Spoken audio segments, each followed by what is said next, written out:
নমস্কার, glory fan Bengal চ্যানেলে আপনাদের স্বাগত জানাই। থাম্বনেলটি দেখে নিশ্চয়ই আপনারা বুঝতে পেরেছেন আজ আমাদের আলোচনার বিষয়বস্তু হলো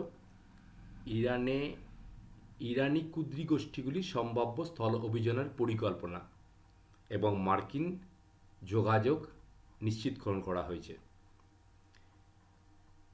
গতকাল আমি একটি প্রতিবেদন করেছিলাম যেখানে আমি আলোচনা করেছিলাম যে ইরানে আমেরিকা স্থল অভিযান বা গ্রাউন্ড ইনভেশন তার কতটা সম্ভব রয়েছে, তার সম্ভাবনা কী ছিল।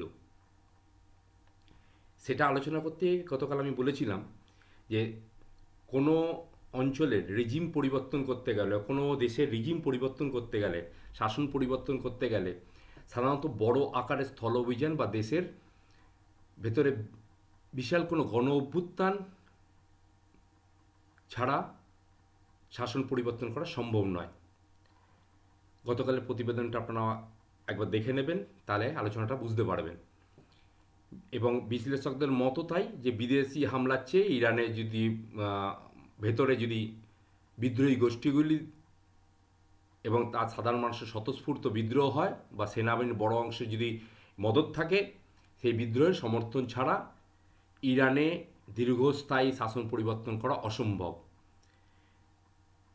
সেখানে বর্তমানে মার্কিন যুক্তরাষ্ট্র বা ইসরায়েলের পক্ষে এই স্থল অভিযান করা সম্ভব কিনা সেটা নিয়ে আমি কালকের প্রতিবেদনে আলোচনা করেছি। তাহলে আজকের এটা কি, কেন আজকের এই আলোচনা আমি এই কারণে করতে আছি, আজ আমি আল জাজিরা একটি কাতার ভিত্তিক আন্তর্জাতিক সংবাদ নেটওয়ার্ক, তাদের সংবাদে দেখছিলাম যে তারা বলছে যে খাবাত অর্গানাইজেশন অফ ইরানিয়ান কুর্দিস্তান, তাদের যে সেক্রেটারি জেনারেল, তার একটা সাক্ষাৎকার নিয়েছে। তাকে ডাইরেক্ট জিজ্ঞাসা করেছিল যে আপনারা কি সরাসরি বলুন তো, আপনারা যোদ্ধারা কি ইতিমধ্যে ইরানের বিরুদ্ধে একটি বড় ধরনের অভিযান শুরু করেছেন? ওদের যে সেক্রেটারি মানে জেনারেল সেক্রেটারি এই খাবাত অর্গানাইজেশন অফ ইরানিয়ান কুর্দিস্তানের, তার নাম হচ্ছে বাবা শেখ হোসেইনি। তিনি সরাসরি বলেন যে না, বর্তমানে আমরা কোনো রকম আক্রমণাত্মক অভিযানে লিপ্ত নই এবং আমরা দীর্ঘকাল ধরে আমরা পরিকল্পনা করছি। এখন পরিস্থিতি আমাদের অনুকূলে এবং এই অভিযানের একটা প্রবল সম্ভাবনা এখন রয়েছে। আমরা এখনও কোনো চূড়ান্ত সিদ্ধান্তে পৌঁছতে পারিনি। এটা হচ্ছে এই বাবা শেখ হুসেইনের উত্তর এই ইয়ের পরিবর্তে, মানে ওই আল জাজিরা সংবাদ সংস্থা তাদের রিপোর্টারের প্রশ্নের উত্তরে তারা বলছে, মানে তিনি বলছেন এই জেনারেল সেক্রেটারি, তিনি বলছেন যে বাবা শেখ হুসেনি, তিনি বলছেন যে আমরা এখনও আক্রমণাত্মক অভিযান আমরা এখন লিপ্ত হইনি, তবে সম্ভাবনা খুব প্রবল। আমেরিকার বিভিন্ন মাধ্যমগুলি আমাদের সঙ্গে যোগাযোগ করার চেষ্টা করছে। এখন পর্যন্ত তাদের সঙ্গে তাদের সরাসরি দেখা হয়নি এবং আমেরিকার বিভিন্ন মাধ্যমে আমেরিকা জানতে চাইছে যে এই শাসন ব্যবস্থা বা রেজিমের বিষয়ে আমাদের কি মতামত, মানে এই বিদ্রোহী গোষ্ঠী কুর্দিস্তানি এদের কি মতামত এবং কি তাদের কি করা উচিত, ভবিষ্যতে তারা একসাথে কাজ করতে পারে কি না। তো এরা বলেছে যে হ্যাঁ, আমরা একসঙ্গে কাজ করতে রাজি আছি। কুদ্রিস মধ্যস্থতাকারীদের মাধ্যমে তাদের সঙ্গে আলোচনা হয়েছে, কিন্তু তাদের সঙ্গে এখনও সরাসরি দেখা হয়নি এবং তারা বলছে অবশ্যই আমরা কর্মক্ষেত্রে আমাদের অস্ত্রশস্ত্র, বিস্ফোরক, উন্নত সাজ সরঞ্জামের প্রয়োজন। আমরা আমাদের কাছে যা আছে তা অত্যন্ত সাধারণ এবং পুরনো এবং বর্তমানে যুদ্ধ আগের চেয়ে অনেক বেশি উন্নত হয়েছে। তাই যদি এই ধরনের কোনো সম্ভাবনা তৈরি হয় তা আমরা সেই অনুযায়ী আমরা ব্যবস্থা নেব। আমরা এ অনুরোধ করছি আমাদের অস্ত্রশস্ত্র দিয়ে সাহায্য করা হোক আমেরিকার দিন। তো আমি আজকের এই আলোচনাটা এই কারণে করলাম যে আমি যে বলেছিলাম যে বিদ্রোহী গোষ্ঠীগুলোর সম্ভাবনা ছাড়া স্থল অভিযান করা সম্ভব নয়। তাই বিদ্রোহী গোষ্ঠীগুলো সম্বন্ধে আমাদের একটু জেনে রাখা, সম্যক ধারণা থাকা প্রয়োজন। তো এই বিদ্রোহী গোষ্ঠীগুলি ইরানে কারা রয়েছে, এই প্রধান বিদ্রোহী গোষ্ঠী হচ্ছে কুদ্রি। এই কুদ্রি কারা, এ সম্বন্ধে আমাদের একটু সম্যক ধারণা রাখার প্রয়োজন বলে আমি এই আলোচনাটা আজকে আবার নিয়ে এলাম এবং এই আলোচনাটা কালকের প্রতিবেদনের এক্সটেন্ডেড পার্ট বা বর্ধিত অংশরূপেও আপনারা গণ্য করতে পারেন। কারণ আমি আজকের অন্য একটা বিষয় আলোচনা করবো ভেবেছিলাম যে ইরান কিভাবে বিশ্বের অর্থনীতিকে পরিবর্তন করে দিচ্ছে ইরানের এই যুদ্ধ, সেটা নিয়ে আলোচনা করে ভেবেছিলাম। কিন্তু এই নিউজটা, আল জাজিরার এই নিউজটা দেখার পর আমি ভাবলাম না, আমার এই দর্শকদেরকে একটু কুর্দি সম্বন্ধে অর্থাৎ বিভিন্ন বিদ্রোহী গোষ্ঠীর সম্বন্ধে তাদের একটা ধারণা দেওয়া প্রয়োজন। তাহলে ভূ রাজনীতিক বিশ্লেষণ করতে গেলে সেটা খুব জানা দরকার। তাহলে আমরা ইরানের সম্পূর্ণ ভৌগোলিক অবস্থান এবং তার সঙ্গে ইরানের বর্তমান রাজনৈতিক পরিস্থিতিটা পুরোটা আমরা পর্যালোচনা সঠিকভাবে করা হবে। তাই আমি এই বিদ্রোহী গোষ্ঠী কুর্দিদের সম্বন্ধে একটু আলোচনা করে আমি সমৃদ্ধ করতে চাই। কুর্দি কারা? কুর্দি হলো মধ্যপ্রাচ্যে একটা অত্যন্ত প্রাচীন এবং চতুর্থ বৃহত্তম নৃতাত্ত্বিক জাতিগোষ্ঠী। তারা মূলত কুর্দিস্তান নামক একটা ভৌগোলিক অঞ্চলে বসবাস করে। এবার কুর্দিস্তান যা বর্তমানে কোনো একটা দেশ নয়, এটা হচ্ছে তুরস্ক, ইরান, ইরাক, সিরিয়া আর আর্মেনিয়ার সীমান্তবর্তী অঞ্চলগুলো নিয়ে এই কুর্দিস্তানটাকে বলা হয়। এই কুর্দিদের একটা গুরুত্বপূর্ণ কথা হলো, কুর্দিদের সম্বন্ধে আরও তথ্য হচ্ছে কি না, কুর্দিরা হচ্ছে জাতিগত পরিচয় হচ্ছে ইউরোপের জনগোষ্ঠী ইরানি শাখার অন্তর্ভুক্ত এরা, এবং এদের নিজস্ব ভাষা হচ্ছে কুর্দিশ। এরা হচ্ছে বিশ্বের, এদের সংখ্যা মোটামুটি প্যারিসের কুর্দিশ যে ইনস্টিটিউট রয়েছে তাদের তথ্য মতো 4.5 কোটি, তার বেশিও হতে পারে এদের জনসংখ্যা। একমাত্র কুর্দিরাই বিশ্বের বৃহত্তম জাতিগোষ্ঠী যাদের নিজস্ব কোনো স্বীকৃত সার্বভৌম রাষ্ট্র নেই। তারা দীর্ঘকাল ধরে একটা স্বাধীন কুর্দিস্তান রাষ্ট্রের জন্য সংগ্রাম করছে। এদের অধিকাংশ এই কুর্দিরা সুন্নি মুসলমান সম্প্রদায়। এছাড়াও এদের মধ্যে শিয়া সম্প্রদায় কিছু মানুষজন রয়েছে। এছাড়া আলেভি, ইয়াজিদি ও খ্রিস্টান ধর্মেরও মানুষ কিছু রয়েছে এই কুর্দি সম্প্রদায়ের মধ্যে। এদের বর্তমান অবস্থান কোথায়, মানে এই গোষ্ঠীগুলির ভৌগোলিক অবস্থান কি, কোথায় থাকে এই গোষ্ঠীগুলি, মানে কুর্দিস্তান বলতে কোন অঞ্চলটাকে বোঝানো হয়?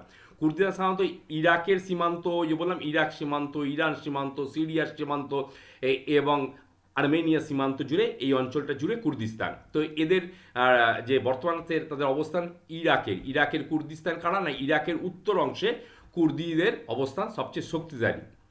এবং কুর্দিস্তান, এখানে যে কুর্দিস্তান যে আঞ্চলিক সরকার কেআরজি, সেখানে একটি স্বায়ত্তশাসিত একটা অঞ্চল তারা শাসন করে, কেআরজি। এ হচ্ছে কুর্দিস্তানি আঞ্চলিক সরকার ওদের ওখানকার। এদের নিজস্ব সশস্ত্র বাহিনী রয়েছে, তাদের নিজস্ব সামরিক বাহিনী রয়েছে যা পেশমার্গা নামে পরিচিত। এরা ইরাকি কুর্দিদের এদের নিজস্ব সংসদ রয়েছে এবং আইনি কাঠামোর মাধ্যমে শাসন পরিচালনা করে। যদিও বাগদাদের কেন্দ্রীয় সরকার, মানে ইরাকের কেন্দ্রীয় সরকারের সাথে এদের মাঝে মধ্যেই তেল আর ভূমি নিয়ে মাঝে মধ্যে, মানে এই অংশ নিয়ে মাঝে মধ্যেই তাদের সঙ্গে বিবাদ হয়। তাহলে ইরাকের সীমান্তে উত্তর অংশ কুর্দিরা থাকে। আর কোথায় থাকে না, তুরস্কের দক্ষিণ পূর্ব সীমান্ত অংশে। অর্থাৎ বিশ্বের কুর্দি জনসংখ্যা একটা বিশাল অংশ, মানে প্রায় অর্ধেক এই তুরস্কে বসবাস করে। এদের প্রধান গোষ্ঠী, এখানে সবচেয়ে যে শক্তিশালী ও বিতর্কিত গোষ্ঠী, তার নাম হলো কুর্দিস্তান ওয়ার্কার্স পার্টি, সেটা হচ্ছে পিকেকে। এটি 1978 সালে আবদুল্লাহ ওজালান প্রতিষ্ঠা করে। তাহলে তুর্কিদের আমি বললাম 4টে দেশে সীমান্ত অঞ্চলে বসবাস করে। একটা হচ্ছে তুরস্ক, দক্ষিণ পূর্ব তুরস্ক। এখানে যে সংগঠনটা রয়েছে সেই সংগঠনের নামটা কি, আমি বললাম এদের যে সশস্ত্র বাহিনী রয়েছে এই সংগঠনের নাম হচ্ছে কেআরজি। আর সেটা হচ্ছে ইরাকের আর মধ্যে তুরস্কে যেটা, তার হচ্ছে কি, তুরস্কের যে সংগঠন সেটা হচ্ছে কুর্দিস্তান ওয়ার্কার্স পার্টি, সেটা হচ্ছে কি পিকেকে। সিরিয়ার সীমান্ত, অর্থাৎ সিরিয়ার রোজাবা বা উত্তর সিরিয়ায়, সেখানেও উত্তর ও উত্তর পূর্ব অংশে কুর্দিদের অবস্থান করছে। সেই কুর্দিদের অবস্থান, গৃহযুদ্ধের সুযোগে তারা সেখানে একটা স্বশাসিত স্বায়ত্তশাসন তারা এই অঞ্চলে একটা গড়ে তুলেছে। এদের পিপলস প্রোটেকশন ইউনিট, মানে ওয়াইপিজি এদের সংস্থার নাম। এখানকার প্রধান সশস্ত্র বাহিনী। আইএসের বিরুদ্ধে যুদ্ধে মার্কিন যুক্তরাষ্ট্রের অন্যতম প্রধান মিত্র এরা, মানে এই বিদ্রোহী গোষ্ঠী কুর্দিদের এই একটা বিদ্রোহী গোষ্ঠী। এরা সিরিয়া অবস্থান করে। সিরিয়ার এই গোষ্ঠী, এদের হচ্ছে ওয়াইপিজি, হচ্ছে পিপলস প্রোটেকশন ইউনিট। এছাড়া ইরানের উত্তর পশ্চিমে কুর্দিদের বাসস্থান রয়েছে, উত্তর পশ্চিমাংশে কুর্দিদের উল্লেখযোগ্য জনবসতি রয়েছে। এখানে যে ইরানে যে রয়েছে তাদের সেই সংস্থাগুলো হলো কি ডেমোক্রেটিক পার্টি অফ ইরানি কুর্দিস্তান, পিডিকে আই বা কেডিপি। এটি ইরানের সবচেয়ে পুরনো কুর্দি বিদ্রোহী গোষ্ঠী। 1945 সালে প্রতিষ্ঠিত হয়। ইরানি কুর্দিদের স্বায়ত্তশাসনের জন্য দীর্ঘকাল ধরে এরা লড়াই করে আসছে এবং এদের নিজস্ব পেশমার্গা বাহিনী রয়েছে। এছাড়া কোমালা, এটি একটা বামপন্থী একটা মার্ক্সবাদী আদর্শের দল। এই দলটিও এখানে রয়েছে। এরাও কুর্দি বাহিনী। এরাও 1979 সালে ইসলামিক বিপ্লবের পর থেকে এরা কুর্দি অধিকারের দাবিতে সশস্ত্র সংগ্রামে এরা জড়িয়ে চালিয়ে যাচ্ছে, সশস্ত্র সংগ্রাম করে আসছে। এছাড়া রয়েছে খাবাত অর্গানাইজেশন। খাবাত এটি একটি কুর্দি ইসলামিক রাজনৈতিক ও সামরিক সংগঠন। এই খাবাত যে বললাম, খাবাদের যে জেনারেল সেক্রেটারি, তার সঙ্গেই ওই যে বললাম আল জাজিরার যে রিপোর্টারের একটা কনভারসেশন হয়েছিল, সেটা আমি আল জাজিরার ইয়েতে আজকের সংবাদ নেটওয়ার্ক একটা প্রতিবেদন দেখি। সেখান থেকে আমি আজকে আমার প্রতিবেদনটা পরিবেশন করবার জন্য সিদ্ধান্ত নিই। তো আমরা এখানে তাহলে কুর্দিদের এই যে 4টি দেশের সীমান্তে যে বসবাস করে তাদের সম্বন্ধে আমরা একটু জানলাম। এবার এই যে এদের এখন বর্তমান পরিস্থিতি কী রয়েছে এবং এরা এখন সংবাদে একটা শিরোনামে কেন এসেছে, এদের একটা জোট হয়েছে সাম্প্রতিক সময়, অর্থাৎ মার্চ মাসে 2000 এই মাসেই ইরান ও ইসরায়েলের যে উত্তেজনা, এই প্রেক্ষাপটে গোষ্ঠীগুলো নতুন করে আলোচনা এসেছে এবং এরা কি হচ্ছে রাজনৈতিক জোট 5টা প্রধান গোষ্ঠী। কে না, পিডিকে, পিজেএকে, পিএকে আর খাবাত আর কোমালা। এই যে আমি আগে ওদের সমস্ত ডিটেলগুলো বললাম, এরা মিলে, এই 5টি গোষ্ঠী মিলে, প্রধান গোষ্ঠী মিলে coalition of political forces of ইরানি কুর্দিস্তান, কি বললাম, coalition of political forces of ইরানি Kurdistan, coalition of political forces of Iranian Kurdistan এরা গঠন করেছে। এদের লক্ষ্য কি? এই জোটের প্রধান লক্ষ্য হলো ইরানি শাসনের পতন ঘটানো এবং কুর্দিদের জন্য আত্মনিয়ন্ত্রণের অধিকার প্রতিষ্ঠা করা।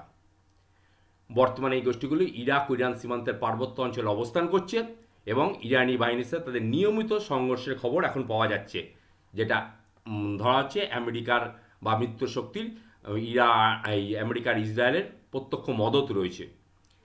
ইরানি এর ঐতিহাসিক প্রেক্ষাপট কি? ইরানি কুর্দিরা দীর্ঘকাল ধরে সাংস্কৃতিক রাজনৈতিক বৈষম্যের শিকার বলে অভিযোগ করে আসে এবং 1946 সালে স্বল্পমেয়াদী মহাবাদ প্রজাতন্ত্র রিপাবলিক অফ মহাবাদ প্রতিষ্ঠা করেছিল তারা, যা পরবর্তীকালে ইরানি সেনাবাহিনী যাদেরকে দমন করে নিয়েছিল।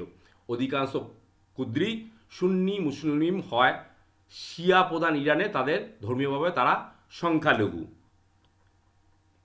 এবার এই যে কুর্দি, এদের প্রাসঙ্গিকতা আমেরিকার ক্ষেত্রে কি আর ইরানের ক্ষেত্রে কি, এটা একটু আলোচনা করলে আজকে আমাদের এই আলোচনাটা সম্পূর্ণ হবে।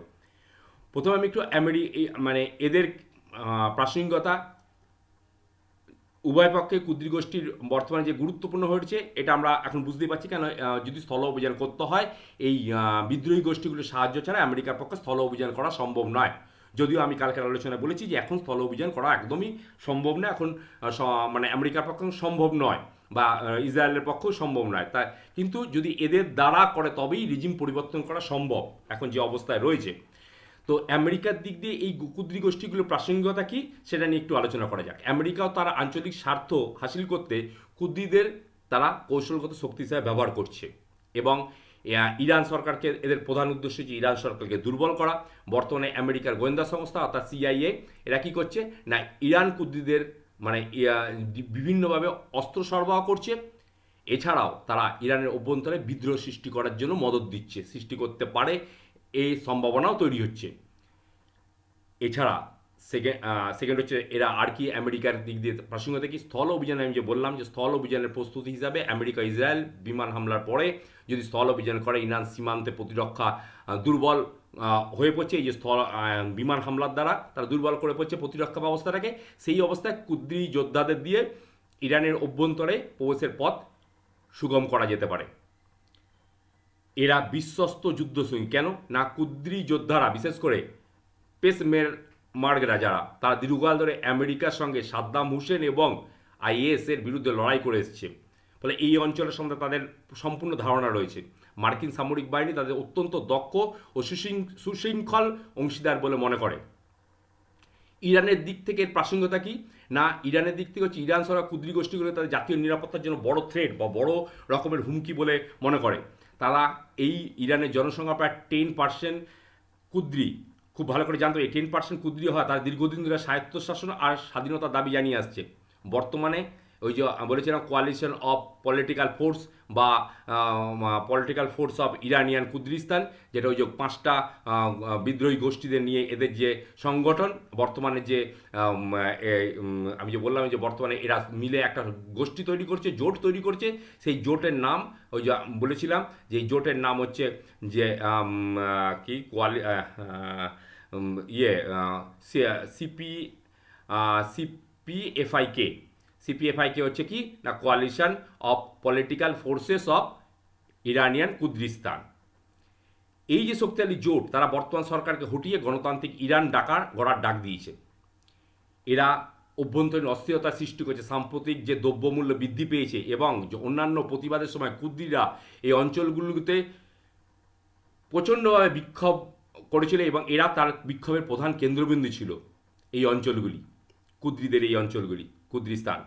নিরাপত্তা ইরানে নিয়মিত ভাবে ইরাকের কুর্দি অঞ্চলে হামলা চালায়, কারণ ইরান এই ইরাকের যে কুর্দি অঞ্চলগুলোতে হামলা চালায় কারণ সেখানে অনেক কুর্দি বিরোধী গোষ্ঠীগুলো ঘাঁটি রয়েছে। ইরান এই গোষ্ঠীগুলোকে তারা কী করে সন্ত্রাসবাদ হিসেবে পরিচিত করে, তাদেরকে নষ্ট করার চেষ্টা করে।